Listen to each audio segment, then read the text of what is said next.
Running fans, jumping fans, throwing fans, all around athletics fans, welcome to Talking in Ovals. I'm Alex Cuesta. What's going on, Dave? How are you over there? We got to get through this quick today. I am just trying to navigate 3 days with my fiance on vacation at her friend, and I think that I'm doing a pretty good job. But as you know, as a married man, it's tough when they're not here. Yeah, we're kind of useless without our significant others. And it is definitely tough, yeah. But you know, I'm going to make it. She'll be back. You might be like a little bit, you might lose some weight. Like you can go either way. You might lose weight because you just won't eat because she's not making things for you. Or you might gain weight because you'll just eat a bunch of crap that she doesn't yell at you. It could go one or the other with that. Yeah, but you know what? But there's this thing called DoorDash that kind of throws a big wrench into that whole equation. So my wallet hates DoorDash. Therefore, I hate DoorDash because it's so freaking expensive. But anyway, we're going to jump right into things. So before we get going, today is Tuesday, January 9th, 2024. This is episode 70. If you like what you hear today, give us a like, share, follow, subscribe, rate 5-star Spotify and iTunes. Spread this word of mouth. Go look for us on the socials at Talking in Ovals. So last week, we had a fun show as always. We had Jim Lambert on. You've heard him before. We're thinking that is going to be a seasonal thing where Jim comes in, gives us a roundup of everything that happened in New Jersey after every season. We give a look forward to the future season, because that guy forgot more of New Jersey track and field than I ever remembered. So it's always a blast having him on. If you haven't heard the episode last week, go back and give it a listen. But I want to get started with this week because Dave, God, I don't know what the hell we're doing. This is something that we've never done before. In my 7 years of doing a show, I've never attempted anything like this, but I think it's going to be freaking awesome. It's going to be amazing. We've had the privilege of all year, early on in the show's inception, we had on Westfield coach Chris Tafelski on, and we talked about, his running experience and things like that and coaching and all that type of stuff. And he told us he thinks that this year's team could be really good. And at that point, you think your team could be really good. You're thinking maybe county, stay competitive, things like that. Maybe coach knew, but I don't think either Dave and I understood how good that this Westfield team could be. And they ended up finishing 19th in the nation, which is something that very few public schools do. Go up, compete against all these parochials and private schools, and really did something special. Put New Jersey public schools on the map. And, me and Dave are both public school guys, so we freaking love that. And it's just really cool. So Dave had the idea of, hey, why don't we just get like the whole team on? Or, I had to kind of limit to him, like, hey, let's try and get like their top group. And then Tafelski's like, it's kind of tough. We didn't have one top group. We had, a bunch of seniors that just ran real fast. And it's like, okay, let's do your 7 seniors then. So we're pumped. We have on the Westfield XC team, 19 in the nation, Coach Tafelski and his assistant coach, Matt Van Deursen. Coach Tafelski, I'm going to start with you. What's going on, man? Thanks for coming back. Hey, thanks for having us. This is a really special thing for us. Absolutely. And Coach Van Deursen, what's going on? How are you? I'm good. This is neat to be a part of. We got a nice group of kids here. Oh, I'm pumped. I'm pumped to talk to your boys. Absolutely. Coach Tafelski, you want to give us the rundown of who we got on the show today? Yeah. So our top 7 in I'll go alphabetical order because I can't go in finish order because it was never the same. But Ryan Daly, our lone junior. Then we got Jimmy Gildea, Avery Keith, Graham Korins, Eamon Mason unfortunately is ill and couldn't join us. Tage Mehta and Alex Valencia. Yeah, so we got a good group of guys there, and you've heard us. Coach Tafelski was one of the loyal ones that would send us a bunch of PRs. So I'm pretty sure you've heard each of these names talked about before at some point in the show. Yes, indeed. Because all these guys were doing great things. So, boys, how's it going? We're happy to have you guys on. You can all say hi at once. I don't care. You could say hello. Thanks for having us. It's really cool. Hello. All right, so I want to start right away. So one of the things that we do with this show, I don't know if you gentlemen listen to the show. You don't have to lie and say that you do. We're a bunch of boomers. You don't have to listen to the boomer show. I get it. But I want to start off. I want to give you guys a chance to each kind of tell us what made you start running? What made you get into the sport? So I want to start with Graham. Graham, jump in right away and tell us, why did you start running? Because one of the jokes that I always make is like, kind of nobody likes running. People like being good at running, but nobody really likes it. Kind of sucks, right? It's tough. It's a really tough freaking sport. So, Graham, what made you want to get started with running, and why did you do it? Well, like many of my teammates here, I came from a soccer background. So, I mean, I think there's just always a pipeline. There's always been a pipeline between soccer and running. Oh yeah. And during a tryout for freshman soccer, I ran a pretty good time trial. So I figured I should probably just try out track, and it went well. So Love it. I feel like everyone's biggest fear is like getting good at track, because then it's like, well, crap. Now my sport that I really wanted to do, that kind of sucks. So that, it is a definite typical pipeline with soccer. So Alex, you're up next. What made you want to start running? Why did you jump into all this? So like almost all the seniors on our team, I started playing soccer. We were all on the same team at one point. But as I grew older, I kind of just like fell out of love with soccer. And I really didn't want to do it in high school, but my parents forced me to do a sport. So I figured I'd sign up for cross country. And at first it was rough, but I grew to like it. So.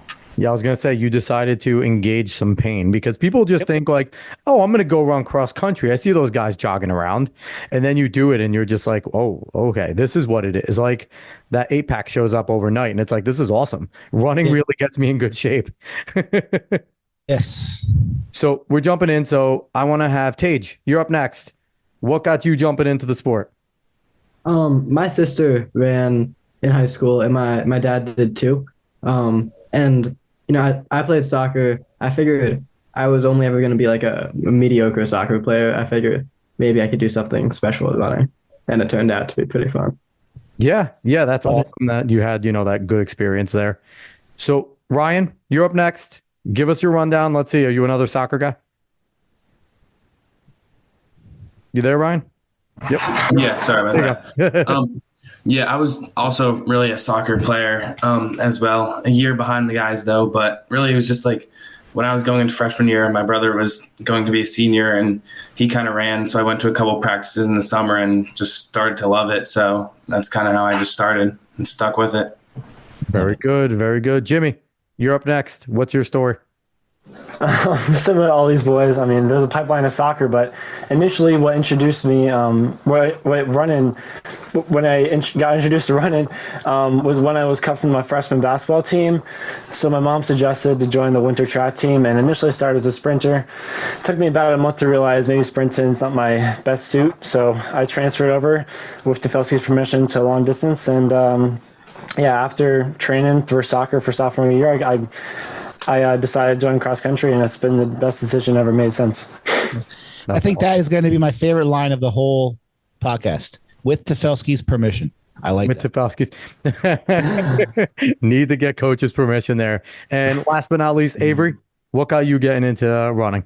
Yeah, so I was a soccer player. I played soccer freshman and sophomore years. And like these boys, over COVID, I couldn't practice in person for soccer, so I would go for runs with my dad. And then at the tryout for freshman year soccer, I realized I was kind of fast and started running. My first running group was with Jimmy and Graham, actually. So we've been running together for 4 years now. So soccer. Yep. That makes sense. So everyone in the soccer transplant. So for all soccer coaches, don't let your guys do indoor, outdoor track and run distance, because you're probably going to lose them. And now that, I mean, we've had on people who have been in the Olympics, coaches. I think we've had maybe one or two who just started running from the start. It was always like soccer, swimming. So you guys are not guys are not alone there. Yeah, definitely. So Coach Van Deursen, I want to talk to you. Kind of what's your background in the sport? Like, obviously you got, to coach this amazing team. Are you a runner? Did you run? When did you start? Give us a little rundown of yourself. I have a little bit of a similar story. I was a soccer player too. I grew up in a family of coaches. There's like 4 family members of mine that coach too. But they all kind of let me play soccer and see that out. And then I got put on JV as a junior in soccer. And then I kind of saw the writing on the wall a little late, but that's okay. Then I did some running in college. I swam to And then I coached at a small public school, and cross country was always my favorite of the 3 seasons. And so once an opportunity came to coach at Westfield, to get the ability for a small public school to kind of peek over the fence and see what, one of the elite teams does, it couldn't really pass up on that. So, and it's been awesome ever since. That's great. And you are, you're coaching under one of the greats in New Jersey, and, Coach Tafelski's modest. He's not going to tell you that himself, but he's going to be one of the guys that if he continues on this path, he's going to be a legend. And Coach Tafelski, I want to start with this. I want to ask you, we're going to go through a little more specifics in the season, but at what point in this year, in this season, did you start to really think like, hey, this team could do some special stuff? Like, right, you're going into it, you see your group, you see the training in the summer, and you're like, we might have something here, right?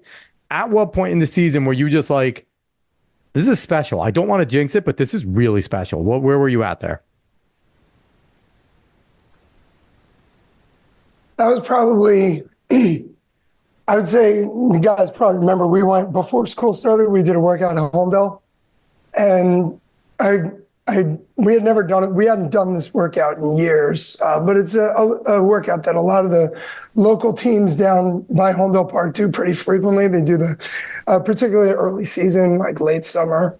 We do like cycles of the front woods, come out of the front woods, run right across the street, come down the back woods to the finish line, and then just kind of bounce from the finish line to the start line. So we did cycles of that.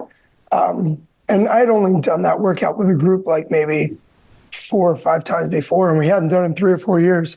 But I still have like the workout sheet from those days when we did it. And so I'm watching the guys come through, and like the first one, they kind of understood the idea of the workout, and then it was like, okay, let's just kind of see where it goes from there. And we just kind of just opened up a little bit more, and opened up a little bit more, and opened up a little bit more. And I was like, shoot, maybe am I reading this workout sheet right? Because like this is a lot faster than. And I'm remembering the kids who hit the times that they had hit 3 or 4 years ago when we last did it. And we had 7. That was our top kid. Really had a special day that day, and we had 7 guys who all outdid that. And that kid was ultimately was a 16-15 Homedale guy. Yeah. So it's like, like you said, you don't want to jinx it. And like, I think even Avery said, like, I don't know whether to be excited about this workout or what, because I've never done this workout before. Is that good? Like, I don't know. I'm like, it's good. It's good. Yeah, on the inside, you're just like, this is freaking incredible. On the outside, you're like, I don't want to gas them up too soon. Like, I don't want to make them feel like, that kind of had to be fun for you to be like, I got something here, but I don't want to let them know right away. My head exploded a little bit. And I don't think Van Deursen was there, right? I think we split the team up that day, and you stayed in Westfield. I texted Van Deursen out like as we were, kind of winding practice down, and I was like, okay, and then guys, first meet, we opened up at Bowdoin. We opened up a little bit later because we were anticipating the possibility that NXN might be a thing. Right out of the gate, that first meet at Bowdoin, they just knocked it out of the park. We're like, okay, here we go. I'm kind of pissed. I never got to any of the Bowdoin meets because Bowdoin's in my backyard up in Poughkeepsie here. Like, it's like I'm 15 minutes away. So it's like, I wish I would have not had things to do. I think I worked both times at the Bowdoin meet, which kind of pissed me off. But I got to figure out a way to get over there. But so I want to kind of fast forward. We're going to sprint through a lot of the other meets, and we're going to go right to counties. Yeah. Counties, I think, was a huge moment for you guys as a team, right? You were already rolling. You were running really well in meets. You guys were, the favorites, right? You guys were the team that everyone thought was going to win. So I want to get, who am I going to get the opinion? Tage, you're coming in this one. Once counties happens, obviously, I'd imagine you guys were disappointed in the result, right? Yeah, definitely. What was it like? What was the thought process? Obviously group texts are things. You guys talk to each other. Cross-country teams are some of the closest teams around. What was the feeling, the emotion, and how did you guys pick yourselves up? It was pretty bad, that loss. I think we were all kind of surprised and like annoyed, angry, all that. But then the bus took us back and we went to go sit in the bleachers, all of us, and we had like a mini team meeting after the race. And half the meeting was like, like you got to get like angry. You can never let this happen again. Like this was like, how did this happen? And then the other half was like, okay, like just stay the course. Like we know we were working hard. We didn't run as well as we should have.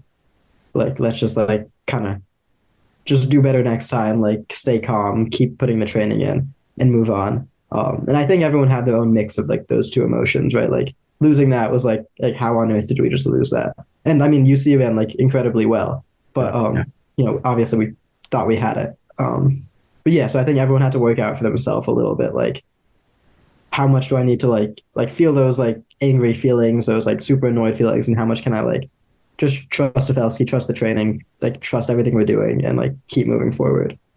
Yeah. So Avery, I have a question. After that county loss, was there any negative talk, or did you guys all just try to stay really, really positive and just look at it as kind of a little hiccup and just kind of keep everything rolling as it was? Yeah, so like Tage said, there was definitely some negative talk. We had our team meeting in the bleachers, and the first part of it was Eamon, who's not here with us. He was trying to get us like fired up. He was like, "How do we let this happen? You know, like we can't let this happen. You know, like what happened?" And of course, he just wanted to feel the pain, and he wanted us to bounce back harder from that. But after about 5 minutes of ranting, we were like, "All right, this is just a small road bump or, roadblock. This is a small bump in the road, whatever." And Tafelski always tells us, you know, there's going to be some point in the season when you're going to face a challenge, when kids are going to be sick, whatever, you're going to not have a good race. And it's just not going to be what you expect. And we were like, all right, this is probably our roadblock. And just like they said, stay the course, trust the training and kind of move on. So there was definitely some negative talk in there, but all good. Yeah, we moved on, obviously, and it turned out pretty good. Yeah, I'd say so. So, Graham, I want to jump to you here. Looking back at it now, do you think it's almost a good thing that happened to you guys when it did? That like the season up to that point was rolling pretty damn well for you guys. You were all running pretty strong. And, you know, like I said, you guys were the favorites going in there. Do you think it might have been a good thing to be kind of a kick in the ass for the team? Like, hey, don't get complacent.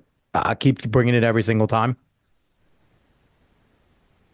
Nope. Did Graham freeze? Yeah. I think Graham might have froze there. So since Graham froze, I'm throwing it to Alex. Yeah, I feel like there it is. Graham's back. We said after the fact that this is probably something that's important. Sorry, do you hear me? Yeah, we heard you. You were just skipping a little bit. It's okay. No, Graham's skipping. Sorry. It's all good. It's all good. Did you miss that? Sorry. It's all good, buddy. Something we it's something that like after the race we kind of recognized that that's something that was important for us to experience, because I mean I think we were getting too complacent and we're like almost overconfident. And I think we adjusted to the. Oh no, Graham's connection.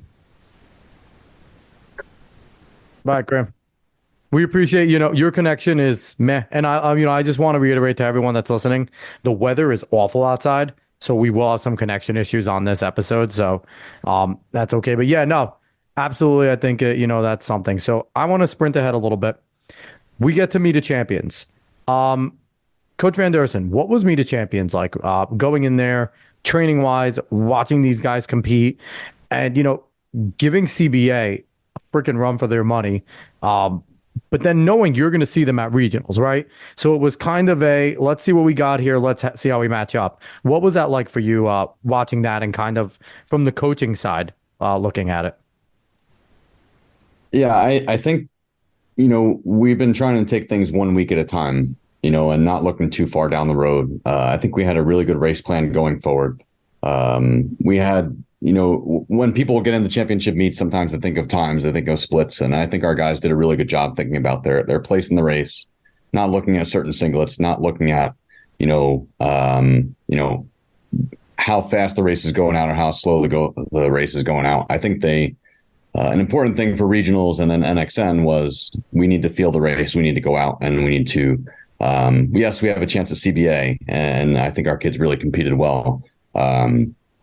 But it was interesting to watch the race unfold, seeing the different how kids did the week before and then how they did this week, and seeing the numbers change in the order of our finishers. But it was exciting, and I think our kids raced really well to the plan that we had. But it was again, like we said, it was a path on the journey, and we were kind of looking ahead, but I think our kids did a good job of looking at it and taking things week by week. Awesome. Absolutely. So Ryan, I'm giving you this one. As the junior on the team, on this group right now, did you feel any like excess pressure to kind of always perform for your seniors, always to try and put out as good of a race as you can? Because, you have a lot of experience there around you. You have a lot of really talented runners there. You're a fantastic runner in your own right, but like you're there, counties happens. Now you're at Meet of Champs and you're looking, going like, did you put a little extra pressure on yourself, or was your team really good about kind of just keeping you guys grounded in the moment? I think like early season, I thought like I needed to be like a hero, but in the middle of the season, towards the end, we all kind of like, we were pack running the whole season, and I knew the guys were like on each other all season long, all race long. So I knew like if I fell off or if someone fell off, we would be there to pick each other up right after. Definitely. That's good. And, and you need that, right? You need that with the team, especially in XC. It's pretty easy to kind of get caught up in things sometimes, especially because it's such an individual sport, right? Cross country is incredibly individual. So you got to keep that team aspect. So I want to jump over to regionals, and Dave, you could jump in anytime you want, throwing things in there. But, no, I was actually gonna ask. No, I'm saying I was gonna ask Coach, because I think that their best race was regionals. I thought they ran a wonderful race. How many teams going into that meet, Coach, did you really think were going to be problematic? And did you kind of have a sense that you would advance, or were you kind of up in the air the whole time? We were looking based on who we've been tracking all season. We knew there was going to be CBA and us. We were watching Ridgefield from Connecticut. They were the New England champions. Oh yeah, we were watching Brookline from Massachusetts. So we knew that those four teams were dangerous. And the other thing too is you look at the history of those regional meets, and like last year, Episcopal Academy kind of just showed up, and they weren't on my radar. Maybe I wasn't paying close enough attention. All of a sudden they showed up and bang, they're going. So there's always that like wild card factor at the regional meet. But so we were watching those teams pretty closely over the course of the race. Our guys did a really terrific job of getting in good positions, the positions they wanted to get into early. Bowdoin is tricky that way. Bowdoin and Holmdel are both. They're tricky that way.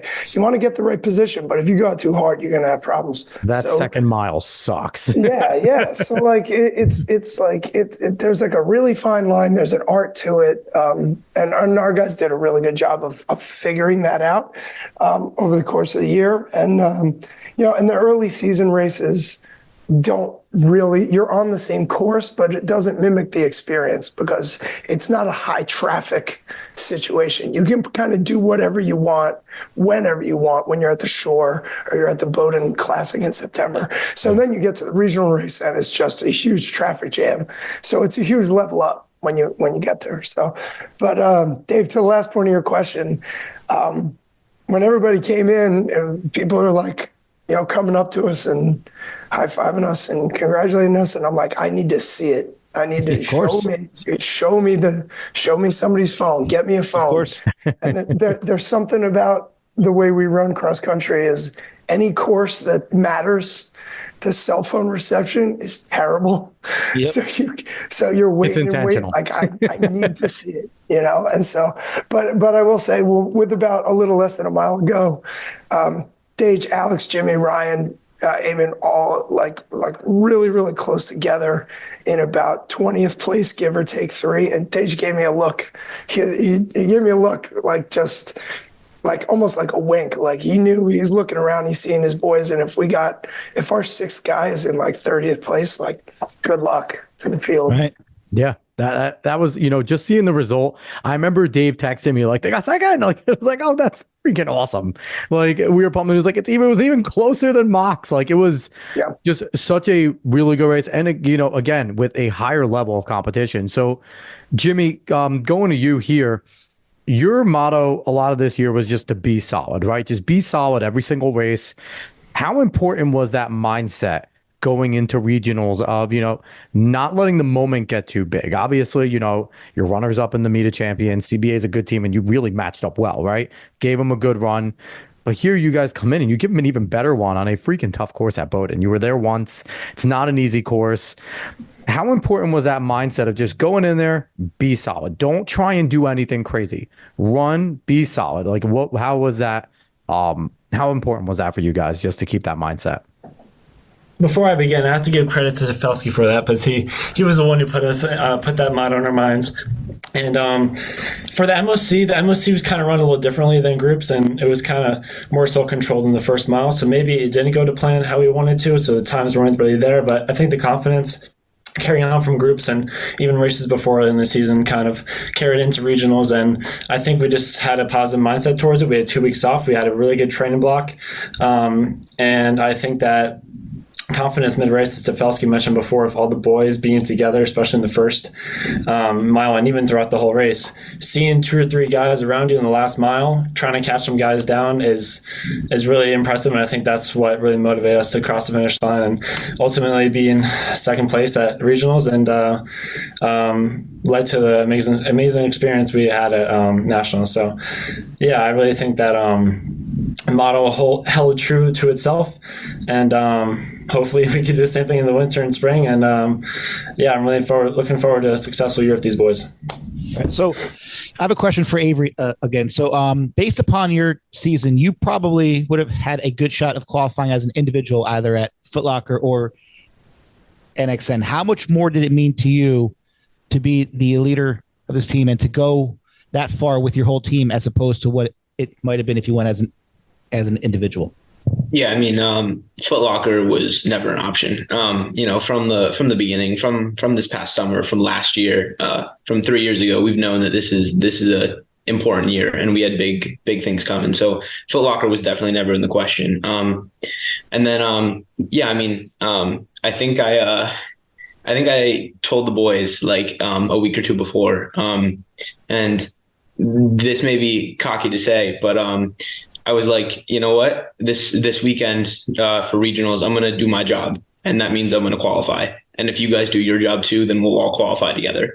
But I kind of knew that going in that a good race for me would have been top 5 or give or take a few spots, which would have qualified me as an individual. But we've gone through so much together that it absolutely would not have been the same experience had the whole team not gone. So I'm really grateful that we all qualified and that we had a great weekend together, great experience at nationals. And here's the thing, bro. You're allowed to be a little bit, pumped up. You had an amazing season. These past 2 years that you've had, considering outdoor last year, carrying into XC this year, you can, obviously you don't want to be cocky, but if I was you, your confidence should be soaring. Like you definitely have that, right to be really pumped up, especially going into here. So Alex, I'm jumping down to you. How important was it to you for, you guys in the pack? Obviously, Avery's up there doing his thing. And listen, it's always fun when you see, as a teammate, you see someone doing something special, right? Like it's great. But at the same time, realizing what you guys had as a team and how many different mixtures of top 5s, top 7s you guys had, how important was it for, someone like you who was more of a pack guy to just keep that mindset going? Any given day I could be 3, I could be 4, I could be like, how important was that knowing that, there was no true order to this team, so you had to go out and give it your all every time? I think it was definitely a contributing factor to our success as a team. Just seeing how each order changed depending on the race. It kind of allowed me to build like a certain amount of trust in my teammates. And it made me more comfortable, especially in races, knowing that if I pass one of my teammates, that this might just not be their race, or it's not like if I pass our like let's say I passed our 2 guy, then it's like it doesn't matter because someone can fill in that spot. So I think because of this, it allowed us to like kind of work together more and just trust in each other, especially since we were training all fall, all summer together. Just the trust that we had in each other allowed us to run more comfortably and allowed us to be like more controlled, especially in like tough races. And I definitely know from myself, running XC and stuff, it's actually worse when a teammate passes. You kind of look at it and you're like, you bastard. And then you want to run a little bit faster and go catch him. Like, there's nothing worse than that. It makes you want to work a little bit harder. So I want to I have a question really quick. Oh, go ahead, Dave. For Graham, I hope his connection is better. So being the 7th person most of the year, how much inner drive did you have to make sure that you stayed on this top 7 because of how great that this team was? And did that motivate you to keep working harder and harder every day? Say, I got to stay with these guys. I got to stay in this top 7 so that I can be on this wonderful historic team. Yeah, I think it was clear pretty early on, or not clear, but it was anticipated pretty early on that we're going to do pretty great things this season, such as like go to nationals. And that's just something that we've always been looking forward to and always have been talking about. So I just knew that was something like I cannot miss. It was definitely a motivating factor that just like drive me through training, even when training got difficult, like it always does. So, yeah, when I knew that we were going to go to NXN, I was like, damn, that paid off. Like, I'm glad I had that motivation. I love it. Coach Tafelski, let's talk about nationals, because nationals, outside of having to coach, it is a whole smorgasbord of things that I don't think people understand, that you're now taking 7 high school kids, young men, but still high school kids, trying to get them to stay focused on a race when all that pomp and circumstance is going around, the logistics of it and everything. You experienced this once in 2011, right? So you kind of had a little bit of experience with it, but what was it like doing it again? And talk about doing it with this group as well. Well, yeah, it is a lot of flashing lights and shiny objects for a while. And they do that deliberately. There's like a wow moment every hour that you're there, from the minute you land until you're racing, and really until you're back home.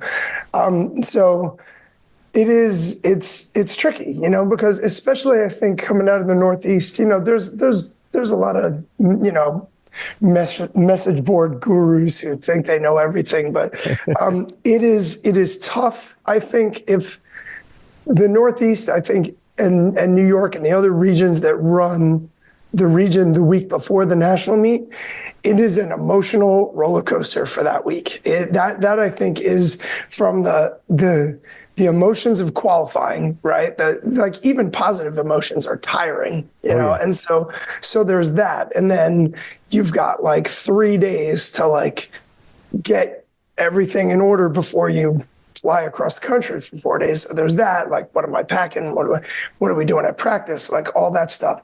And then there's the travel and the toll that takes. And then like, you're walking around and there's Cole Hocker and there's Woody Kincaid and there's Gouvertier and the so fact that you didn't go talk to all of them and get them on our show, we were going to talk about that later, Coach. I could have done a better job recruiting. In the liaison. So there's, and then there's gear and there's all that stuff. And somewhere in there, there's a race, and so like there's a lot of that. So actually the experience of having been there in 2011, I think was really important because, I kind of knew what to expect, and it was like easy.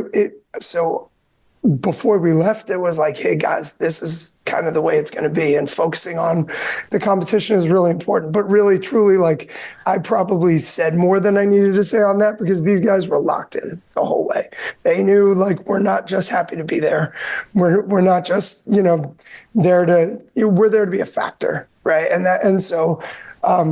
in 2011, I think that was a little bit different because we were an at-large bid. We were, CBA had beaten us by I think it was 85 points that year, as opposed to this year where it was only a 10-point gap at the regional meet between us and CBA. So I think the guys were super serious about being there to make a difference and be a factor in the meet. So there were definitely some times hey guys, lights out. And it's dude, we've been in our room for 45 minutes already. So I thought the guys really did a great job of staying focused throughout that whole thing. I had to say that is not easy. I mean, it is not easy. Not. I mean, there's distraction after distraction after distraction. So kudos to you guys for staying on the task. Definitely. And I have to say, I'm jealous that you guys have all the swag, because when I was at Marist, all the kids that had the NXN stuff, I'm you bastards. That's awesome. They give some pretty cool stuff. So that's freaking great that you guys got all that. Great. So, Coach Van Deursen, so what was your experience like? Have you ever been to nationals before this? And if so, talk about, your experience now versus then. And if not, what was it like? No, I had not been there. But it was same thing as Coach Tafelski said, a lot of flashing lights for us coaches too.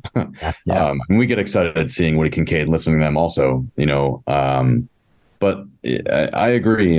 These kids have been locked in since really their freshman year or sophomore year. And going through, the kids were able to learn a lot. I think we had some good Q&As from a lot of the professional athletes. They got to hear about real questions and real stories. Coach Tafelski and I got to hear from other coaches throughout the country, hearing same problems that that we have. And they're oh, right, you teach high schoolers too, And it was interesting meeting some of those coaches from other parts of the country too. So we got a little different perspective meeting some of those people than some of the kids may have. But it was a different experience than I've been used to. And I think though that the kids really did a good job being focused, and I think it's easy to be distracted, but they were really focused. It was really impressive, to be honest, because if I were a high school there, then yeah, I'd be distracted too. I'd want to stay up and meet all these other people that are from other schools and out of state, and then let these kids know they were in bed right away. They took care of themselves. They got good sleep. They ate well. It was really impressive. Yeah. So go ahead, Dave. Oh, I have a question for Ryan. So after the Nationals is over and everything's in, how long did it take for you guys to reflect, or were you guys all right? Now it's on to the winter season, because I'm hoping that you guys took the time to be able to reflect on everything that you guys did for that whole season. So I guess we can kind of go around here to everyone. How long did it take to remember all that and to put everything into perspective, or were you oh, it's time for the winter season? No, yeah, certainly. I think we kind of still reflect on it to this day. As you and should. I think on the cool down too of that race, I think we really were just we just did that. We accomplished all that, all this season, all that work, and we got here and just kind of really telling ourselves how our hard work paid off for us. I love it. And all right, so Tage, how about you? I think it definitely took a second, because that wasn't, obviously the best race for our careers for any of us. So that day, the rest of that trip was some mix of what just happened to us, and then also we just had an amazing season. Let's just appreciate this, and you ran hard, it happened, and just let's keep moving. Because I don't know, it's really weird to think about what we've accomplished, knowing all the other guys on the team. These are just people that we know, we're friends with, and we just went out there and raced. So then to come back and hear people saying talking about our accomplishments was it was really weird, because when we're doing it, it was always just be solid, just do what you need to do, and we did that, but it turned out really well. So I think I'm still personally trying to process that now and trying to fully appreciate that. I love it. Well, I mean, I think each and every one of you should be beyond proud. You guys had an amazing season. We had on Jim Lambert last week, and we asked him, is this Westfield team the best public school team in state history? And he put you guys right up there with every other public school team that has ever run. So, I mean, that's a testament to all of you. So you guys should reflect and be proud. I know sometimes we get lost because we go from, as distance runners, we have 3 seasons and then summer training, but just take a time, whether together or on your own, and just say, wow, like kind of like Tage just said, we just freaking did that. Like that was an amazing season. So we are so proud of you guys here for, wasn't it wonderful? If you guys don't brag and gloat, we'll do it for you every week because it's awesome. Dave, you want to keep going around? Yeah, no, we're good. But I did want to ask the 2 coaches, it's not common that you go to the national meet. How much has that changed your preparation for this upcoming winter season? Like, was there a time you said, like, we have to kind of scale everything back, or is it just kind of full bore like you would any other year?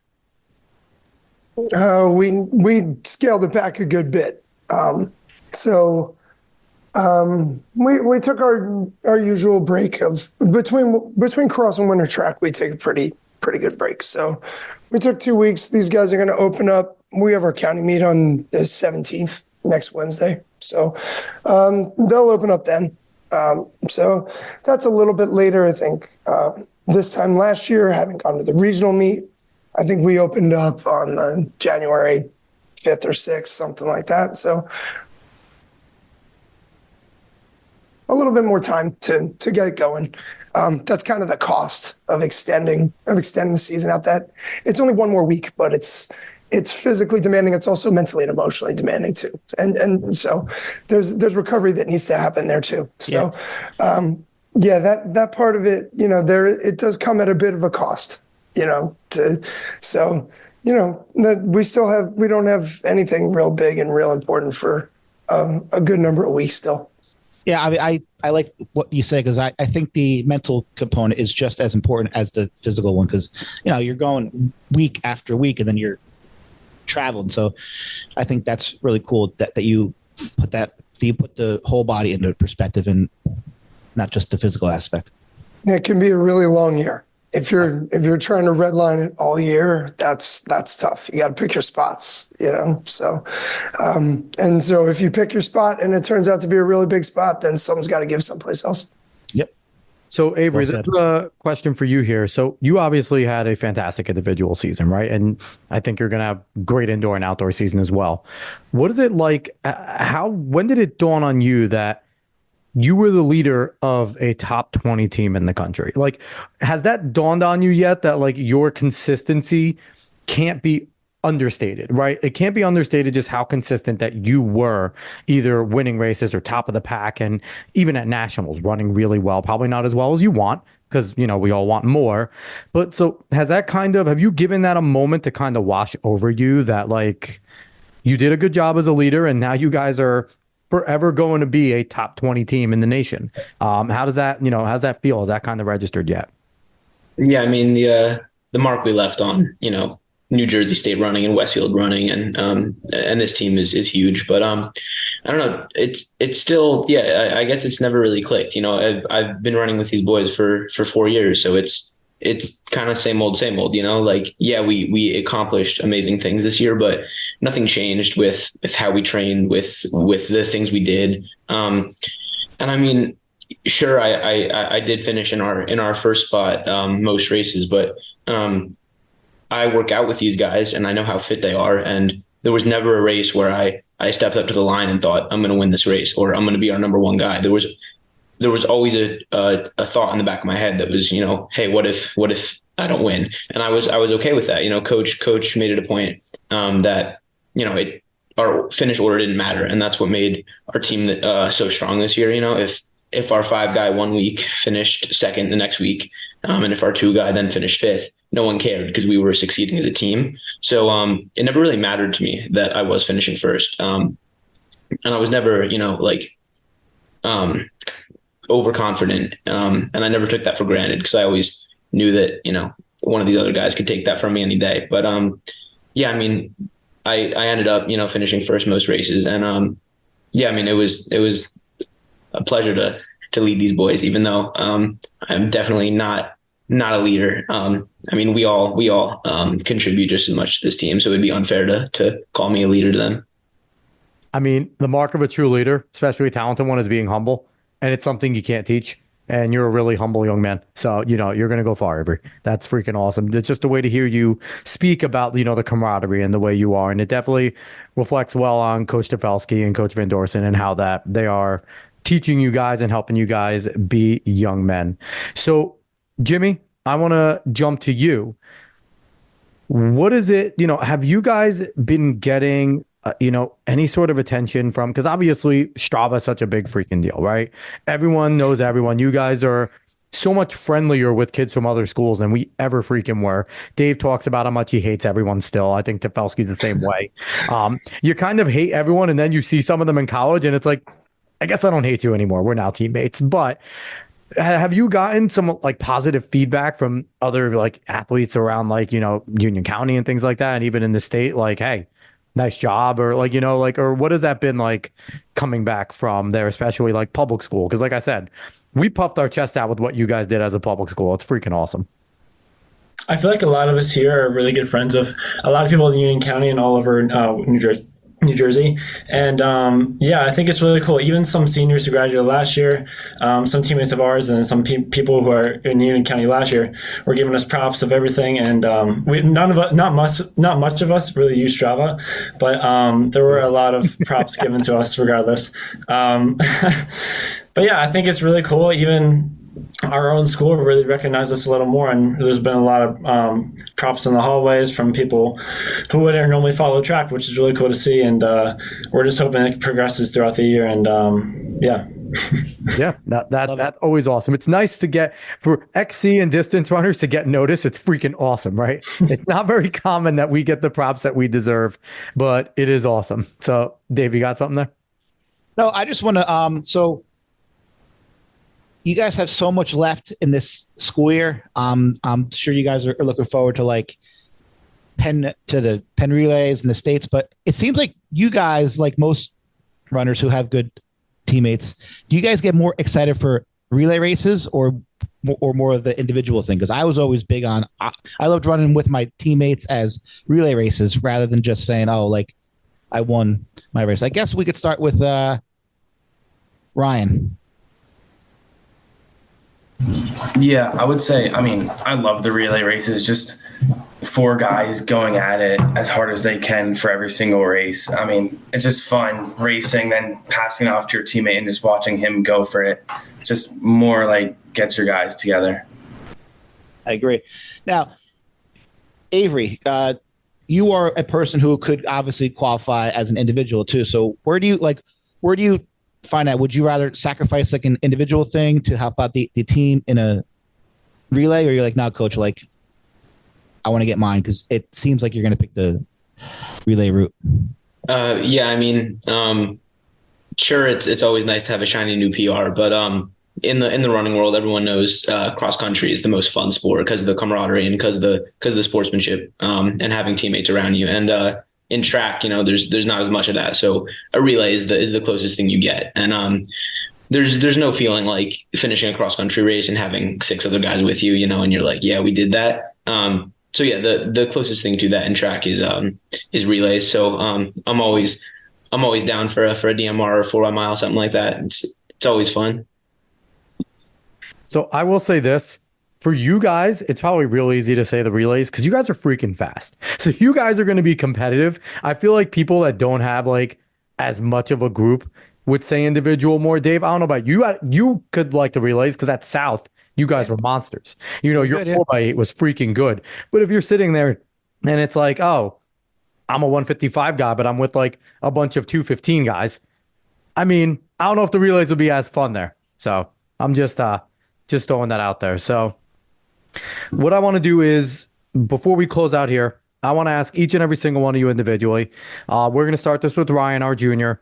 What are your goals, indoor and outdoor, going forward the rest of this season? And, kind of let us know like what races you're focusing on and if you have any times, any goals that you want. So Ryan, let's start with you.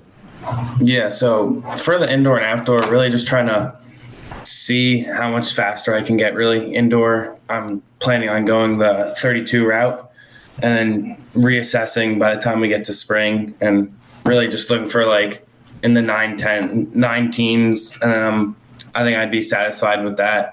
then just see where I'm at there and just then reassess when I get to the spring. I like it. Graham, So funny hearing Go ahead. any kid in the high school. I'd be satisfied, 19s. I'm like, geez. Yeah, I know. That was like competing in like mock like the back in our day, like winning winning champs. meet of champs. Now it's like, I'd be satisfied with that. Maybe getting to like a fast heat every once in a while with the 19. Like, Jesus Christmas. All right, Graham, what do You guys are so fast. You guys are fast. So for my seniors here, what is your goal for indoor, outdoor, and then beyond? Are we look like college? Are you committed? Are you looking to run in college? So give us a little bit of everything there. So Graham, you got this, the floor. So I'm not planning on running in college, but I mean, I still have like big goals.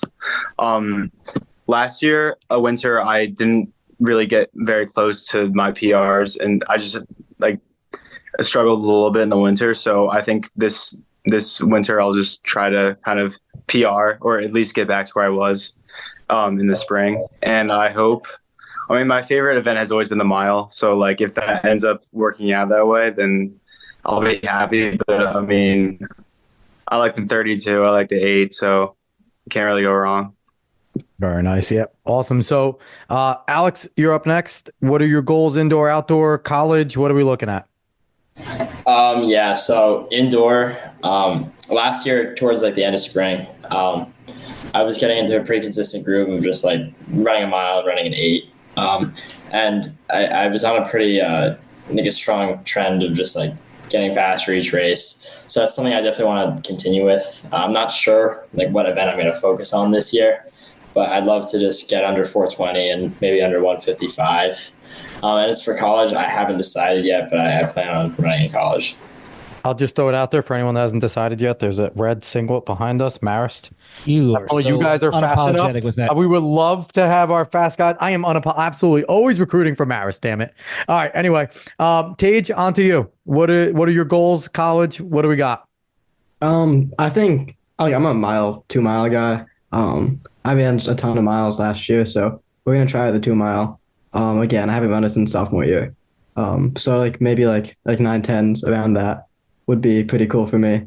And then just dropping some seconds in that mile PR. I'm gonna run at MIT next year. Great school. And and if we're gonna close out, I feel like if we're doing this, we have to shout out Caleb. He was our 8th guy this whole season. And he worked really hard. He was like always training with us, always supporting us at the races. And like he was like a really big part of our team. So then he contributed a lot to it. So even though he didn't, make it to nationals with us, or like on that varsity 7, he was definitely just a huge part of what we did. Shout out Caleb. Yeah, absolutely. He certainly pushed me to be faster as the 7th guy. Like I knew it wasn't like an unfriendly competition, obviously, but just knowing that he was like right there in my back pocket, like I just knew that I always had to stay focused. So it promoted me to be fast. Graham, it's okay. You don't have to let the coaches know you were throwing elbows in some of the workouts to slow them down. You don't gotta let them know. You'll talk about it a few years down the line when you're out of college or whatever. You'll be able to come back to Coach Tafelski, be like, yeah, I definitely tripped him during the time trial, but But anyway, I'm gonna continue going here. Jimmy, what are your goals, indoor and outdoor and beyond? For indoor and outdoor, I think I'm going to try to stay with the 8, but I think I'll experiment by running a couple of 16s or miles, maybe 1 or 2 in the winter, but definitely a lot more in the spring. And then maybe I can even sneak in a 2 mile and see where I'm at with that. But yeah, I mean, I'm really excited to run a lot of relays. Coach Tafelski's reaction said a lot about that sneaking in the 2 mile. I'll sneak it in somehow. But for the time wise, I think between indoor and outdoor, as similar to Alex, I'm going to go under 155, maybe 154 for the mile, definitely under 420. But yeah, I'm really excited to see where it goes. And then for college, I want to run in college, but I'm still looking around. So stay posted on that. So, quickly to both Alex and Jimmy, any consideration with the 400 or 4x4? You're 155 guys. There's room in the 4x4 for guys that can run 155. You're usually splitting anywhere near 50. So have you guys experimented? Alex, jumping first, 400. Last year I ran a couple 400s. At least like for our 4x4, where it falls, we have a couple strong sprinters that'll probably fill in a couple spots. And I haven't run a 400 in a while, but Jimmy and Ryan are both very good at the 400 as well. So if it's going to be a distance spot, it'll definitely be competitive. But I think my strengths lie in probably more middle distance. Go ahead, Jimmy. I think I'm kind of a 4.8, 16 guy at the moment. I did run a lot of 4x4s last year, especially in outdoor. And I'm just excited if I get the chance to run another one, whether on the relay or in the open in the spring. So I'm excited. I enjoyed nothing more than dropping down and running open 4 and beating some of our faster 400. Being like, you guys suck. Listen, I'm an 800 guy. it is a coach's dream when they hear kids say, I want to run the 4x4. So Hey, I remember our legendary coach, John Musoff at Manchester. He was like, the whole team is based around your 4x4. If you got a good 4x4, you got a good team. That was his whole entire motto. So, there you go. You got some of your 800 guys, your fast ones that are hungry to drop down and run a 4x4. That is a coach's dream. So last but not least, Avery, goals for indoor and outdoor and beyond. What do we got? So first, definitely, I want to give a shout out to Caleb. He definitely did not reap some of the rewards that we did this season, but he definitely put in the same work. So shout out to him. So my goals, sub 9, 410 are definitely on the radar. I think I'm definitely capable of running pretty far sub 9, so I'm excited for that opportunity. And depends on how generous coach is feeling, but sub 2 is definitely my big goal this season. I'm kidding. I hate the 8, but my PR is currently 2:03. I think Coach penciled in a 2:99 for me somehow. Those 2 seconds were lost, but So sub 9, 410. If you're a 410 guy, you have no reason to not run a fast 8. That's just not wanting to run a fast 8 at that point. And then I'm going to run at Princeton next year. Awesome. So I do have to say, no pressure, but you're a part of Jim Lambert's bold predictions of 4 guys that are going to go under 9 in indoor for the 32. So no pressure. You just want to keep Jim consistent there. So you are one of his guys that he highlighted as guys that can go sub 9 there. So, but you have a really good group of 2 guys at least that want to go 9-10. So you're going to have a real good pack to train with. So that's going to be fun. So this is Coach Van Deursen. What is your goals for the team, specifically for this group right here, coming in indoor and outdoor? And as a coach, how are you trying to get the best out of them, knowing that they just ran so freaking much in cross country and that, there's a good chance that a dead leg period happens during indoor? Like, how are you planning on coaching them through this?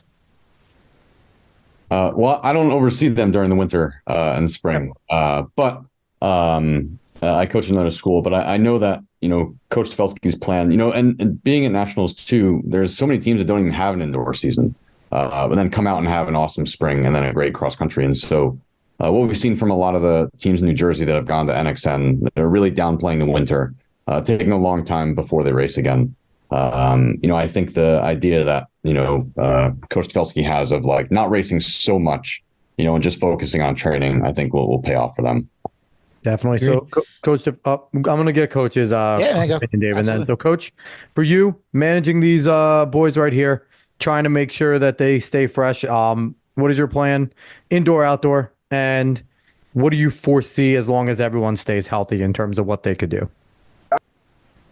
Staying healthy is the number one goal. Yes. It is the number one goal. Yeah.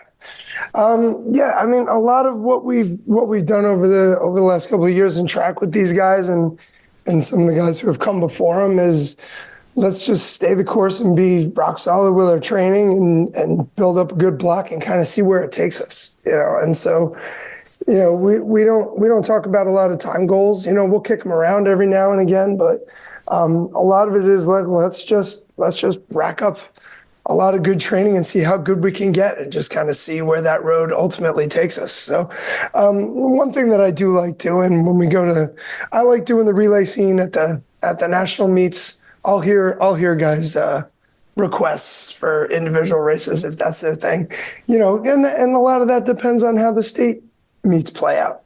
Some guys, you go through sectionals, groups, MOC, and maybe you get your fill of the individual scene, and then you're excited to see what we can do as a relay squad. So a lot of it remains to be seen with how the state meets play out and so forth. But one thing that I would definitely want to throw in, and it's not surprising to me at all that these guys brought up Caleb Steckman as our eighth guy. This was one of those years we had 8 varsity guys for a 7-man roster. And so, but also if I could, in a similar vein, these guys competing in Union County, they're ready for anything because Union County is just so consistently good. Union County has brought us last year's Media Champions winner in cross country, last year's indoor and outdoor Media Champions winner in the 16, last year's Media Champions winner indoors in the 32, last year's outdoor MOC winner in the 8. You've got a Union Catholic cross country team that beat CBA a couple of years ago. Just top to bottom, Union County produces national caliber track athletes. And so on the one side, these guys never get a break. There's no easy meet. The local competition is as good as the state level and even some of the national level competition that we face. So when you go through that like gauntlet, like every meet has like these, it's like, sometimes it's like, it takes a little reality check. Like, guys, yeah, you're running against a Group 4 state champion, a Group 3 state champion, an MOC winner. It's still just counties, guys. Like, it's okay. It's okay. We've got another month, and so like that perspective I think is important too. And so, we don't want to get too far ahead of ourselves. We're just kind of stay the course, stay healthy, and we'll see where it goes. So is Jimmy running a 32? Oh, absolutely. Without doubt. I like it. And the 32 is no longer in our day. The 32 was where the slow guys got dumped. Not anymore. The 32 is legit now. we were talking about that with Jim. Out of the distance races, that is the race to watch in indoor right now, the 3200, which is lots of fun and different. And my last question for you, and I'll let you take it away afterwards, Dave. Penn relays. Do you have a focus yet for what you want to do? Because you have a fast group of guys here. Do you have a race that you're eyeing, or is it a little bit too early to kind of be thinking about that? Because I know everyone's qualifying indoor now. That's the main goal. Qualify early in indoor for as many as you want, and then pick out which ones you get to do. Pick out your best one come Penn relay. So what's our focus here? What's our little preview? Yeah, I mean, again, we'll see how it goes. I mean, this is unfortunately this year and last year too. It's unfortunate that you're no longer allowed to run both the DMR and the 4x8. Yeah. And I actually, I had them on the phone last year and I said, hey, listen, take a look. We will not double anyone, because they had teams that abused it. You go back and they'd qualify in the DMR and the 4x8 and they'd run a B squad in the 4x8 that really didn't belong there. Yeah. So I understand why they changed it. They also have a rule: if you run the DMR, you can't have a kid run the mile. You can't have a kid run the 3K. I think that rule's a little bit looser, so we'll see on that. But again, it kind of depends on how things play out over the indoor season. Definitely. I like the coach answer right there. I enjoy that. The very experienced coach giving the coach answer. So Dave, go ahead. You had something. No, I was just going to say, I have a bold prediction. I think Westfield will have 2 teams under 10-15 at some point during the winter and outdoor season. I think so. I think that's a fair prediction. I'm not going to lie. With this group of guys, I think that is a fair prediction. And with that, Westfield, thanks for coming on, guys. This was a freaking great show. You boys are awesome. You guys had a fantastic season, and I think you guys are going to do some special things. Come indoor and outdoor. I plan on seeing all your names, and I will be hunting down Coach for all your PRs. Don't worry. So I can give you guys some announcements. So I'll do the rundown real quick again. So everyone go out and look for him. The Westfield coaches, Coach Tafelski, obviously head coach, and Coach Van Deursen. Where are you, Coach, indoor and outdoor wise? Where are you? Just because I coach at Jonathan Dayton, so we're right next door in Springfield. All right, so Jonathan Dayton, go look for coach over there, because he's the Westfield coach right now, so we're promoting him, and then running down the team, Graham Korins, Alex Valencia, Eamon Mason, Tage Mehta, Ryan Daly, Jimmy Gildea, and Avery Keith. Matt, that makes up the varsity 7. Sad that Eamon couldn't make it on; he was sick, but we appreciate you 6 boys for coming on. Obviously here at Talking in Ovals, we wish you guys all the luck and hope that you guys hit all your goals, stay healthy. And first and foremost, the most important thing that you guys need to do, listen every week and tell everyone you know. If you guys don't do that, we will start bad mouthing you. No, I'm kidding. But yeah, guys, thanks so much for coming on. Thank you. Appreciate it. Dave, do you have any last thing to say before we jump out of here? This is awesome. This is why we do this kind of thing, to give everyone a platform and a place where we can give credit to these amazing kids that are doing so many wonderful things in this great sport that we all love.